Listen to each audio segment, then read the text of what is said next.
on a film about an icon like Aretha Franklin, there's so many different areas and directions that you can take as far as her story. So I want to know from you, when you started the project, is the finished result the same thing that you started with and what you initially envisioned the film to be? Actually, yes. So, when I spoke to the studio initially about the film, I pitched a very specific idea about what I thought this should be. And the tagline that I came up with then was that this should be a movie about a woman with the greatest voice on earth who was struggling to find her voice.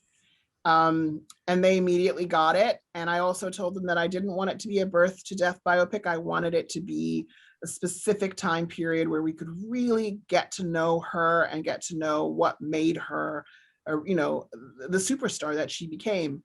And I brought a writer that I absolutely adore, Tracy Scott Wilson, in. And, that's the movie that got written and shot and edited. And that's the movie you saw. So along those lines, there is the time frame that you chose to focus on, the 60s, was very different for women, especially Black women in entertainment, as far as asserting their power. Things such as credit, all those type of things, they weren't allowed to really get on their own. So I want to know, what type of nuance did you take in presenting this? It's a great question. I mean, listen, I want to say that the lack of agency that women experience is something that only happened back then, but we know very well that women are still struggling with that today, particularly Black women. And I was interested in someone that we think of as so powerful and strong as Aretha, having to go through the struggle of finding her own voice and her own agency, and saying to the men around her, you don't have to control me. I can do it. And, sometimes just a woman just saying, I can do it, is radical.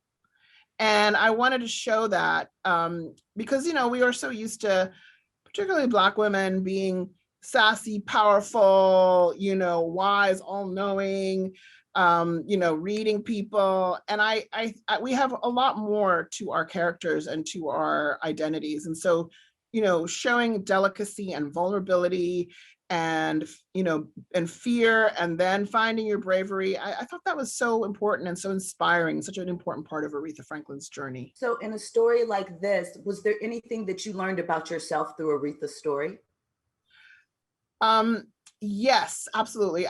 What I learned was that even working on something as intimidating as this movie was, and believe me, it really was. There were times in the middle of the night where I would wake up and I'd go, girl, what are you thinking? Who do you think you are?